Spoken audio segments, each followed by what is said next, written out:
The Icons of Real Estate Podcast. Are you ready to learn the proven money-making secrets from top-producing Icon agents? Ready to skyrocket your business? This podcast is for you.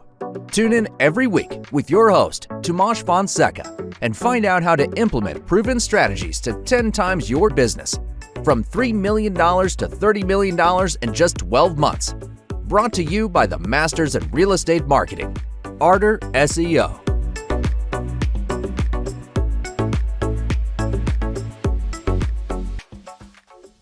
Welcome to another episode of the Icons of Real Estate podcast, where we are... I'm going to start that again.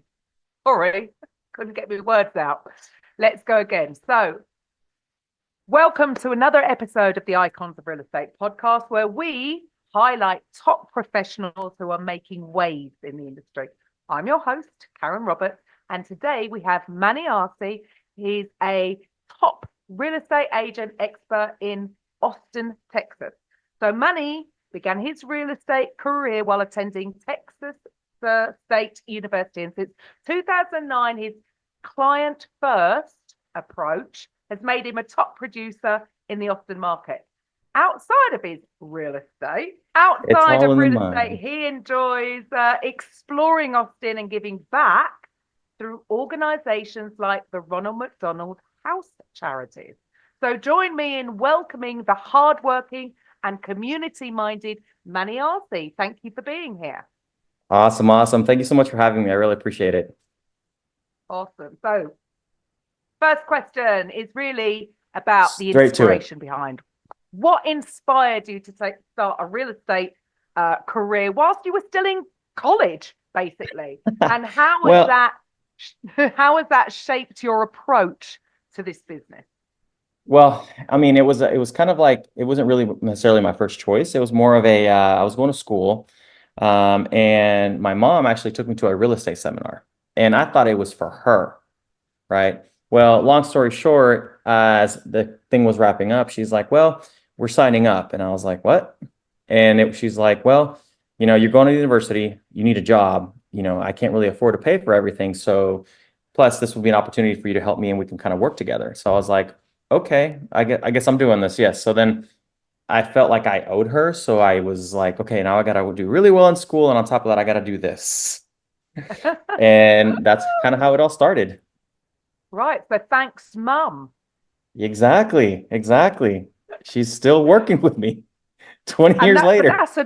That's a great start because you had somebody to be accountable to as well. I would have thought that would have helped in the beginning. So it did, big time. You have a very much a client first philosophy, and that has made you a top producer in Austin. So how do you maintain sort of such strong relationships with your clients? It's one of those things that I consider myself a people person first, and having a servant's heart. Like I like to think that I'm the kind of guy that would literally give my shirt off my back to help you out. It's been instilled in me since I was a kid. My mom was a single mom, so we depended on people helping us. So we always had people from the church or family or somebody that was always there to kind of give us a helping hand. So once I got into this business, one of the very first sales that I had, I was a 19-year-old kid. I was a pretty smart guy, so I did have that going for me. But at the end of the day, I was still 19. So every transaction, every dollar amount that I saw was the most amount of money I had ever seen in my entire life. And every time I was like, whoa, that's a $200,000 sale. That's a $300,000 sale. The next thing you know, I was, moving up through the ranks in my company. And I was like, this is kind of mind blowing. But I realized that whenever I was meeting people, nobody was seeing that I was a 19-year-old kid. They were basically seeing that I was genuine, that I was caring, and that I care, So I liked explaining everything. And once I did that, it was easy. The hardest part for me was when they wanted to celebrate and have some wine. And I was like, I'm good, I'm past, I don't really drink, because I couldn't. And for a couple of years, that was what I had to tell people. Brilliant. That's an incredible story. Starting out at 19. Oh my goodness. Yeah, Mum, you really installed some really great foundations there. So yeah. let's talk a little bit about Austin. So Austin is known for its vibrant lifestyle. So what are some of your favorite activities around the city, and how do you incorporate Austin's unique culture into the way you work with your clients? I mean, the best thing about Austin and the lifestyle is that one, that as the city has continued to grow, there's more and more restaurants that are opening up. So it's always fun to kind of try out different things, right? I'm also very, very active. So I've been playing sports for the past, since pretty much I moved here. It's how I met everybody, and it's actually how I started kind of meeting some of my client base, playing intramural sports, co-ed leagues, you know. And then little by little, I started noticing that the people that I was hanging out with, and I literally was just hanging out with them. Next thing you know, they're like, "Hey, I have a question for you. Can I text you later?" Or, "Hey, I have this. Can I do this?" So for me, it started out basically just doing stuff that I like doing. And then I realized that everybody was kind of in the same boat as we were, and they were all moving here. And, next thing it's like, we start getting to know one another, we start hanging out, and, everybody we built a relationship, and a friendship. And then I have tons of friends that I've worked with on multiple properties with. And I'm the one they call one of the things that they told me was like, "Manny, when you're Manny, the agent, you're one person. When you're Manny, our friend, you're our friend. We don't have to worry about you doing anything like that." So like for me, I basically just live my life. I'm very active. So I'm pretty active in the fitness community. I also fitness community. I'm learning, but I'm also very involved with a couple of different charities. Ronald McDonald is one of my favorite ones, just because I'm a big advocate for helping kids and families, and kind of I like what they do. Where basically, just a little side example. For example, the house, even though it's called the Ronald McDonald House Charities, it's not funded by McDonald's.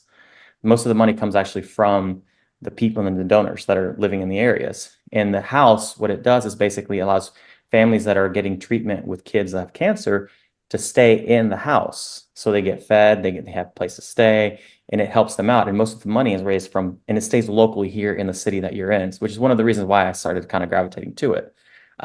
So between that, living my life, and I'm always at the lake if I can be there at the lake. It's one of the nice things about living in 100-degree weather. There's water and there's things to do. So it's kind of like, just enjoying everything as much as I can. And next thing you know, like just being a good person.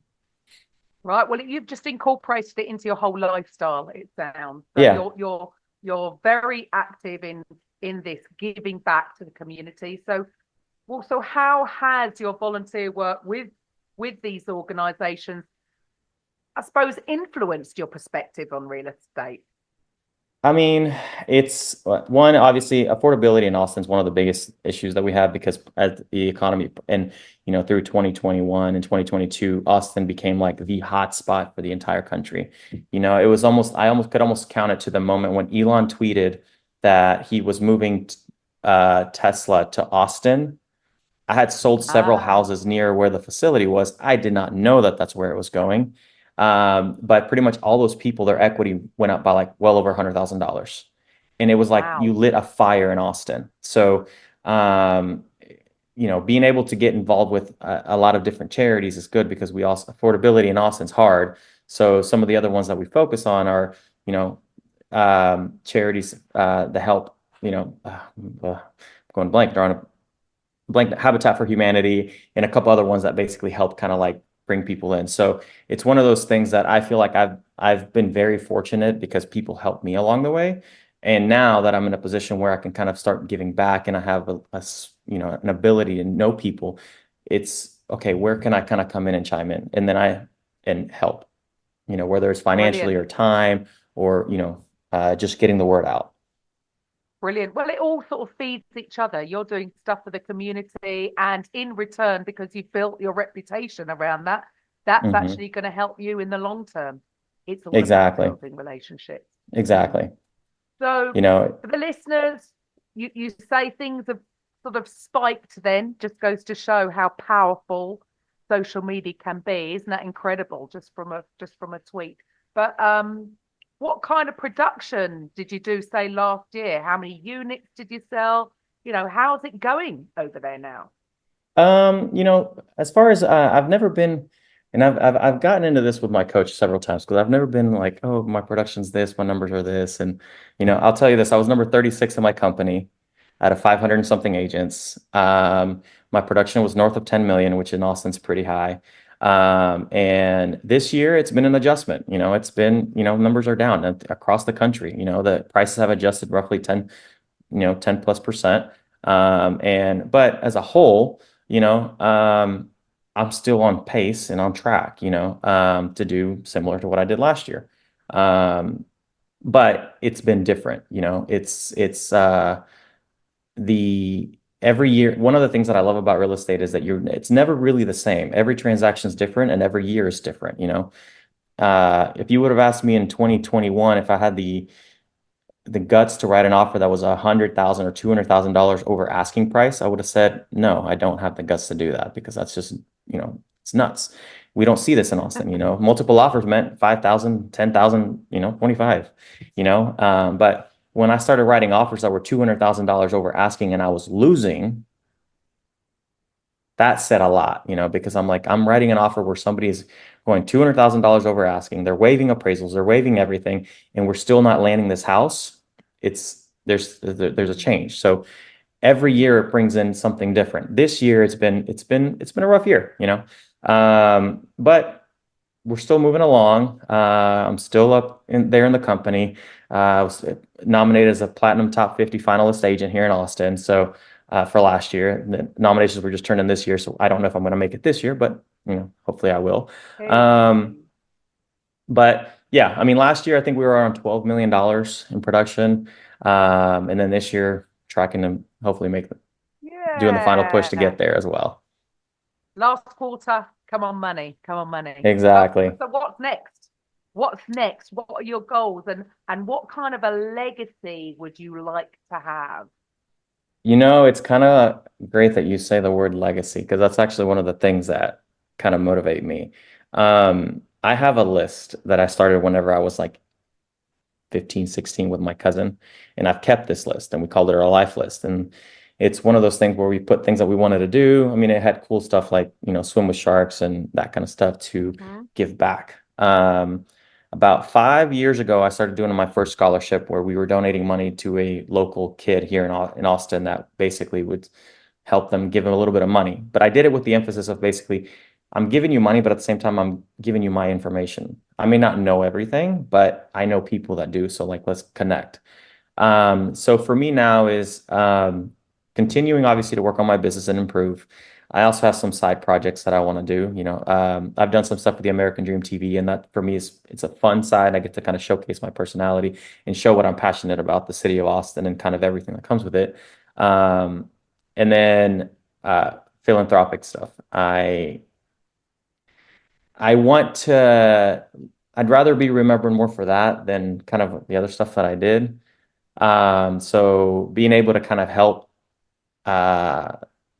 kids and come up, especially if they need help and assistance, kind of help them come up. That's kind of where I'm kind of leaning towards. My investment portfolio and my clients, I love them and I want to be there for them and I want to give, everything as much as I can. But Manny, on the personal side, I want to be more than just the realtor guy. Brilliant. And so how are you then helping to change somebody's life?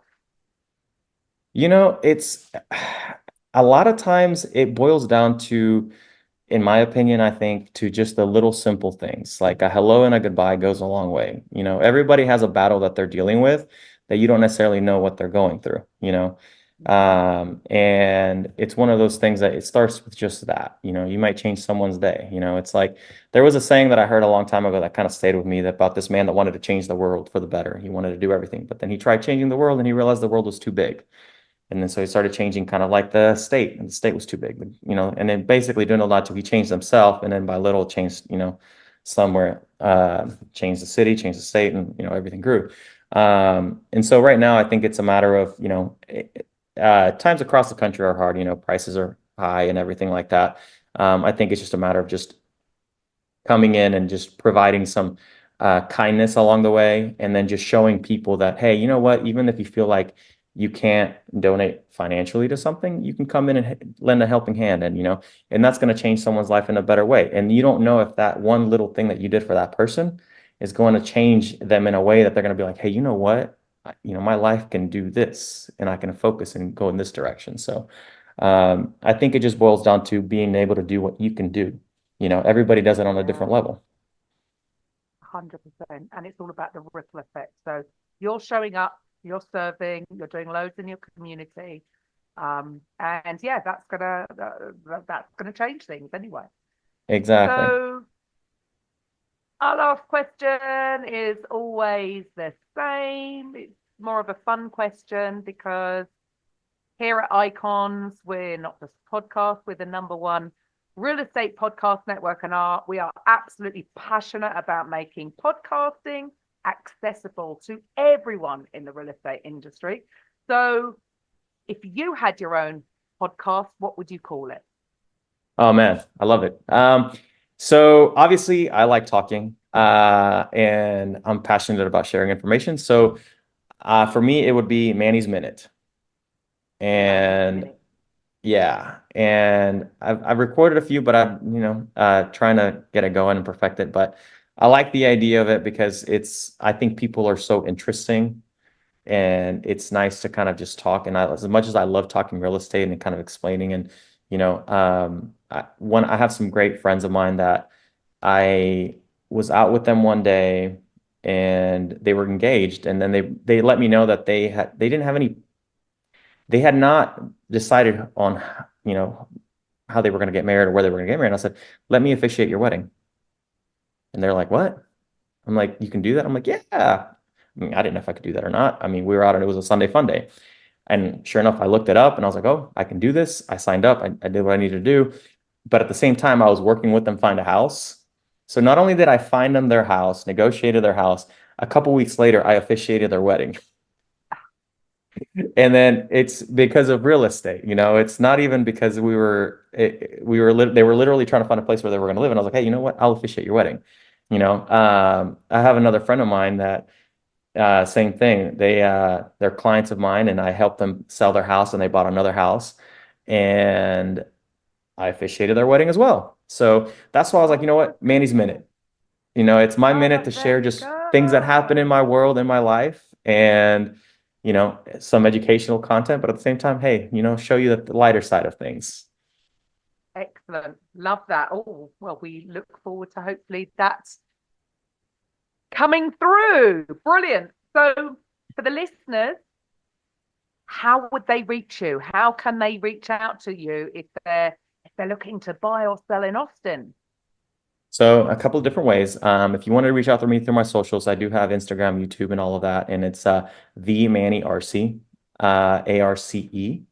And then my email is manny.arce@compass.com. And my number is 512-296-3274. Brilliant. Awesome. So look, Manny, thank you so much for your time today. Thank you for all that you do, that you really are making a change over there in Austin. So to the listeners, I will be back next time with the Icons of Real Estate podcast. Bye for now. Bye. Thank you again.